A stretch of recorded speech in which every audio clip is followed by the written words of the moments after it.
এসো নিজে করি পরিবারে সবাইকে আপনাদের সুস্বাগত। আজ আমি অসিডি নিয়ে আলাপ করব। অসিডি নামটি আমরা প্রায়ই শুনি। এটি কোনো পরিষ্কার পরিচ্ছন্নতা পছন্দের নাম নয়। অসিডি হচ্ছে মনের একটি মানসিক স্বাস্থ্য অবস্থা, যেখানে চিন্তা এবং আচরণগুলো নিয়ন্ত্রণের বাইরে চলে যায়। অসিডির মানে হলো অবসেসিভ কম্পালসিভ ডিসঅর্ডার।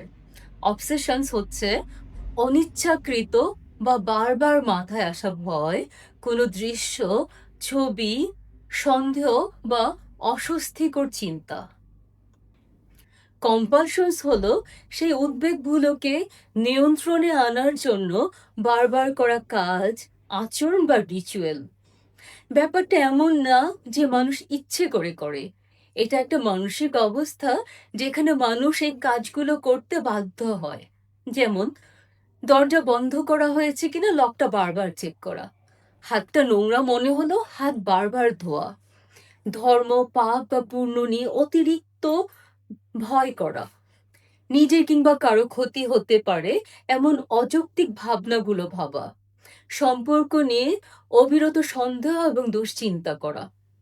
এটা সাধারণ দুশ্চিন্তা নয়, এটা এতটা বেশি অতিরিক্ত হয় যে তার নিজের ক্ষতি, সম্পর্কের ক্ষতি, পড়াশোনা কিংবা কাজও ব্যাহত হয়। ওসিডি কোনো ব্যক্তিত্বের দুর্বলতা নয়। মস্তিষ্কের এংজাইটি সিস্টেম বা অ্যালার্ম সিস্টেম যখন ওভার অ্যাক্টিভ হয়, মানসিক চাপ, পারিবারিক ইতিহাস বা ট্রমার কারণে হয়ে থাকে। সবচেয়ে আনন্দের বিষয় হলো ওসিডি সম্পূর্ণ চিকিৎসাযোগ্য।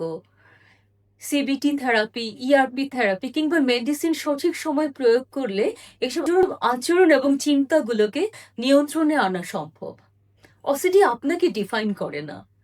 এটি সঠিক সময়ে এবং সঠিকভাবে চিকিৎসার মাধ্যমে আপনি স্বাভাবিক জীবনে ফিরে আসতে পারেন। এসো নিজে করে পরিবার সবসময় আপনাদের পাশেই আছে। আমি সোনিয়া পারভিন, সিবিটি থেরাপিস্ট ও এসো নিজে করে প্রতিষ্ঠাতা।